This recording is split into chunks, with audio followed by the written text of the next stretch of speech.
Good morning, Pittsburgh. I'm your host, Royce Jones, filling in for Alex Grubbs. And I'm Taylor Fife, in for Jess Paterchak. Thanks for joining us here on Daybreak. This morning's top stories start with troubling news about some young local students. Are your children in danger as well? And Point Park finals are coming up. What you need to know about the changes happening around campus. Wake up, Pittsburgh, because here comes Daybreak.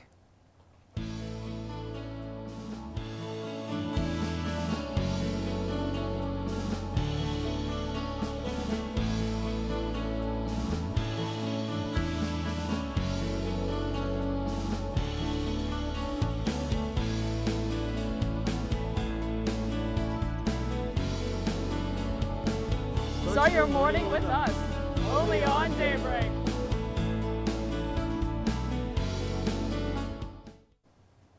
Well, I don't know about you, Taylor, but I've been enjoying this nice fall weather until the rain started sprinkling today. Yeah, me too. I hate the cold weather, and I'm loving that it's like unseasonably warm temperatures, but Right. I hope it's going to last. I hope so too. I don't know. We'll have to check in with Josh over at the weather station. Josh, what do you have for us?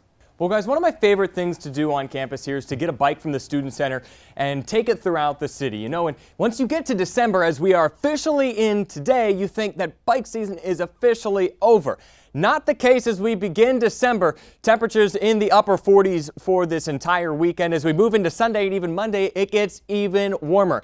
High of 56 on Monday. Now, some showers on and off throughout the day on Tuesday, about an 80% chance of rain. That's going to be a wet day, but Wednesday and Thursday, it'll start to cool down as that cold front starts to move in. Some snow showers possible later in the week and going into 2 weeks from now. But for this week, there's still time to get out the bike, especially this weekend. Head down to the point, enjoy the outdoors because, like you said, unseasonably warm temperatures, and we sure need to take advantage of that, guys. Now, that's what I like to hear. Me too. I can enjoy this last warm weather this weekend. Sounds pretty good. Exactly. Hey, I'm ready to take advantage of it. Maybe I'll go outside and try to do a little something. Yeah. Well, here's your city and campus news. According to Pittsburgh police, 2 Woodland Hills junior-senior high school students were shot and killed in the span of 3 days.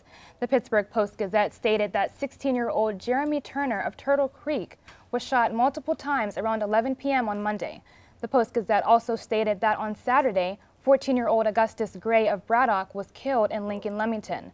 Pittsburgh police found Gray in the middle of the street, suffering from a gunshot wound to the head. According to city police, there is currently no evidence that connects the 2 shootings. Woodland Hills High School has added more security guards, a patrol car, and encouraged students to meet with school counselors in order to process their peers' violent deaths. And the Pittsburgh Tribune-Review reported that on Tuesday, Pennsylvania Supreme Court justices began hearing oral arguments on whether Pittsburgh rap artist Jamal Knox's song lyrics represented a terroristic threat or artistic expression. Knox served state prison time after an officer found the song on YouTube. The Trib reports the song taunts 2 police officers by the name who involved in Knox's arrest, as well as mentions Richard Popolowski, who's on death row for killing 3 Pittsburgh police officers in 2009. The Trib also reports Knox's lawyer stated that he was not trying to intimidate officers and did not intend for the video to be posted online. In other news, the airline Air Canada announced Wednesday morning that they are adding nonstop service to Montreal from Pittsburgh International Airport. The nonstop service is set to start on May 17, 2018. According to the Post-Gazette, Pittsburgh has had nonstop service to Montreal since 2004, and the addition brings the airport to a total of 69 nonstop destinations from Pittsburgh. A local man sues Kennywood after claims he contracted an eye-eating parasite from the park. According to the lawsuit, Robert Trostel and his wife visited the park on July 2nd this past summer. While standing in line for the raging rapids, the couple noticed something was off with the water, calling it dirty and sludgy. While on the ride, Robert Trostel was splashed in the eyes with the water, causing his left eye to become inflamed. Several days later, Trostel was diagnosed with mitochondria, a parasite that eats away at the cornea of the eye. Trostel underwent painful procedures to remove the parasite, which penetrated the 2nd level of his eye and not fully removed via surgery. Trostel is still suffering from blurred vision, pain, and inflammation. Finals week is just ahead. That means Point Park students will be studying harder than ever. The University Center is encouraging students to take advantage of its study rooms located on the lower level of the library. To book a room, you can go to the Reserve a Room page on Point Park's website and choose between 14 of its study rooms. Now make sure you turn your phones on silent and keep the conversation to a minimum. This is a quiet space. The library's hours will be extended December 8th and 9th from 8 a.m. to midnight and Sunday, December 10th from 11 a.m. to midnight. Normal hours will pick up from the 11th through the 15th. There's what's happening around your city and campus. After the break, despite the Patriots matchup coming up, the Steelers remain focused to the game ahead. And another sexual assault allegation rocks the media world. You won't want to miss this. Stay tuned to Daybreak.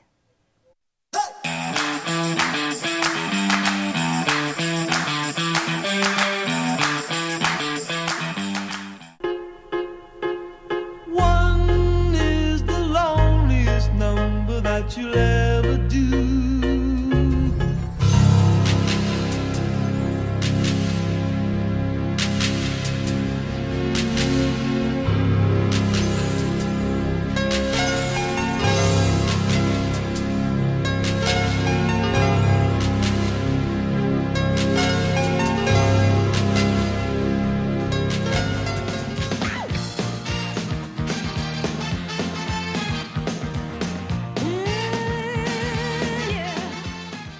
What's one word to describe CAB? Welcoming. Community. Creative. Experiences. Family. Openness. Pineapple. The Campus Activities Board is a student-run organization that consists of 7 different committees. Each focuses on event planning, marketing, and administrative activities. Join us in organizing the juiciest events on campus, from late-night bingo to festive dances to our team bonding meetings. Follow us on Twitter and Instagram at Point Park Cap, or like us on Facebook at Campus Activities Board at Point Park University. Good evening and welcome to Newsnight. I'm Josh Troop alongside Jess Paterchak. Defending his decision to kick out 15 Cuban diplomats from the United States. Thanks, Allison. Fitness on Demand has returned to Point Park. Residents fear that Mount Agung will have a repeat of 1963's eruption. 2-star NFL quarterbacks made the headlines this week after wrapping up. Thank you so much for joining us this evening. That's your news tonight. For Nick Tomarello, I'm Alex Grubbs. Have a great night.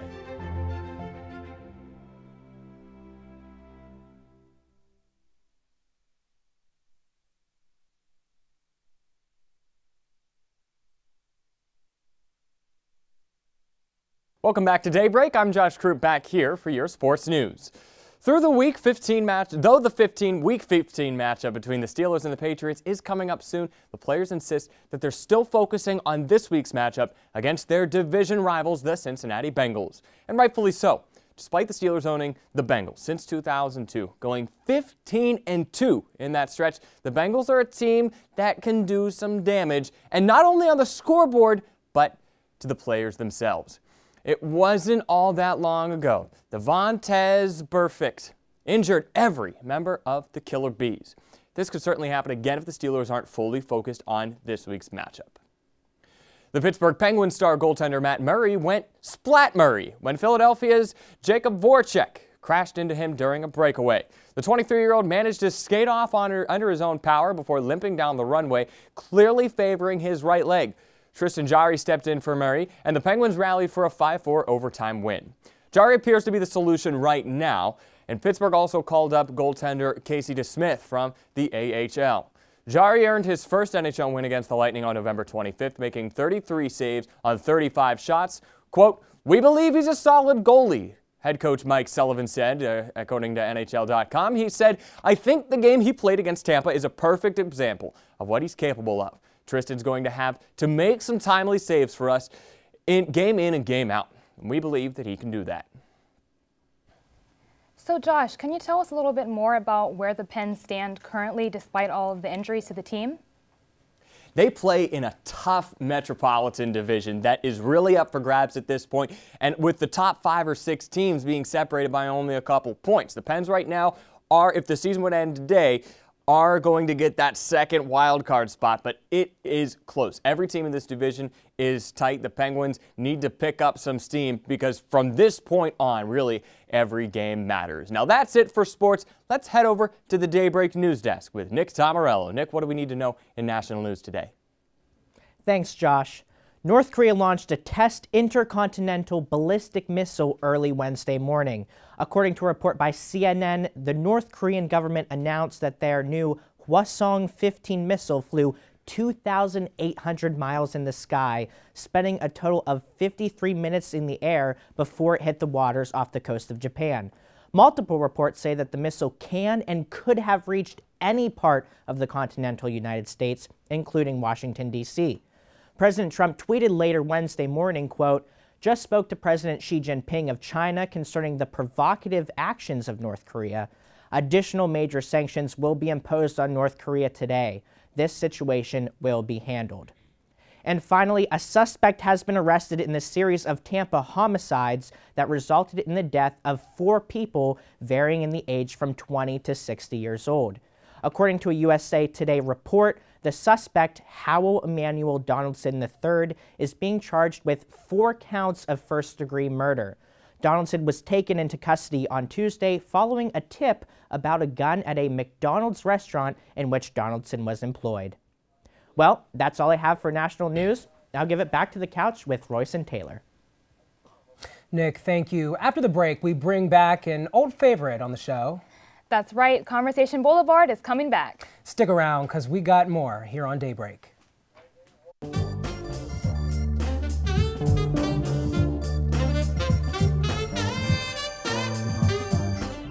T. Why should you watch and focus? Because, why not?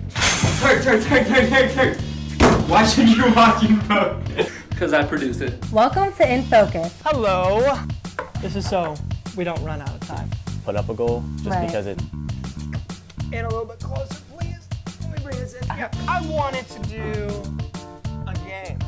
So, game time. All right, game over. Oh, wow. Did we get that? There he is. Why are you watching Focus? Because In Focus is great. Chris! Game time! Game time! It's not game time. It's a promo.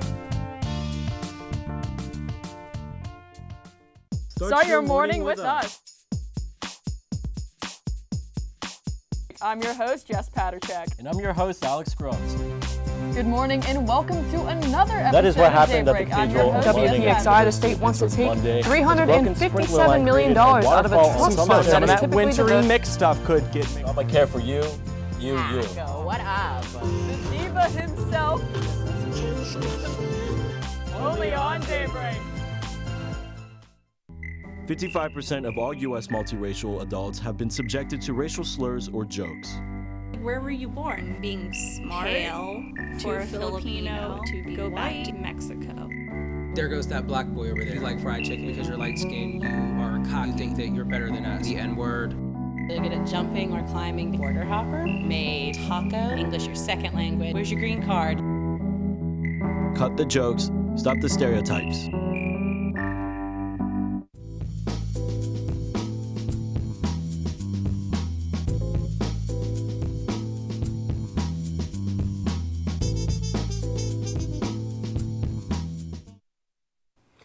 Slow down and put your car into park because we finally arrived at Conversation Boulevard.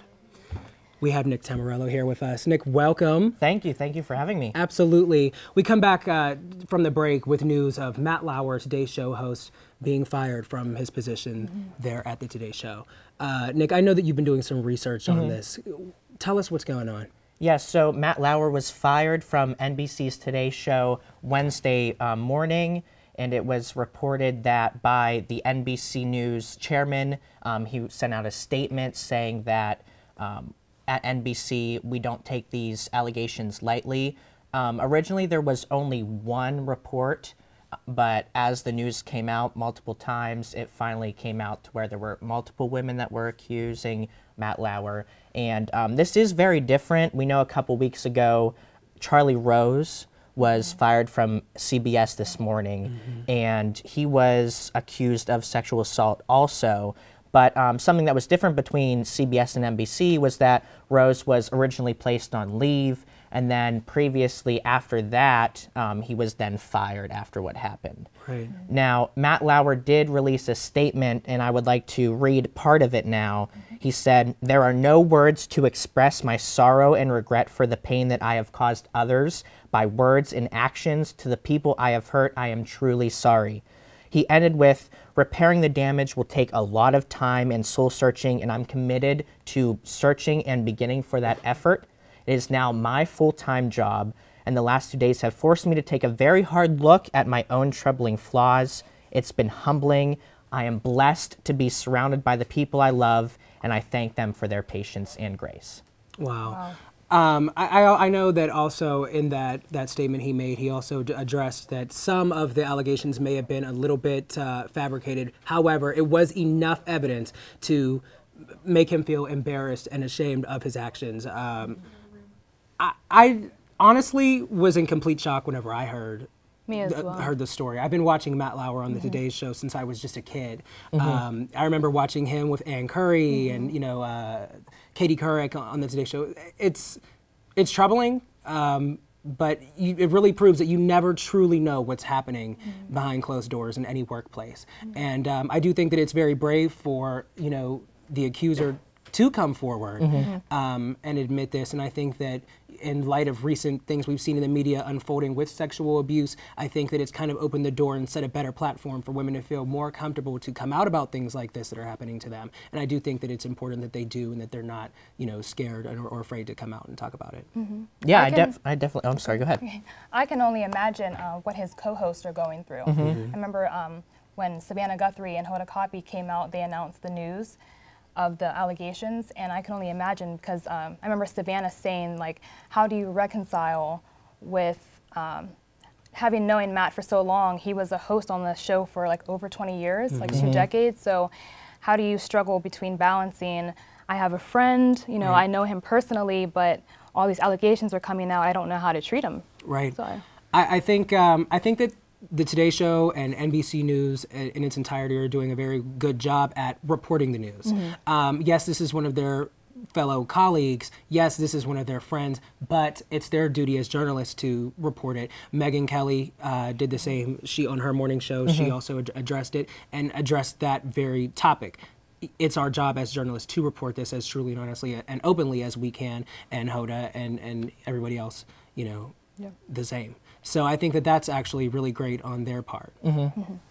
Yeah, I definitely agree. With a morning host like Matt Lauer, he was known to so many people, and the fact that, he was fired, people at home, the audience, they do feel that loss, and you're stuck in this situation where you've been watching someone on TV for so long and so many years, and now these allegations, just like you said with Savannah, having to talk about it, it's hard to know what you really can think about him and think about the people that are accused. And I definitely applaud the women that have come out, brave, courageous, and it can be hard, and I understand. Yeah. And this is an industry that all of us here are looking to get into, and at one point, hopefully, people out there are going to invite us into their homes, and watch us with their family and things.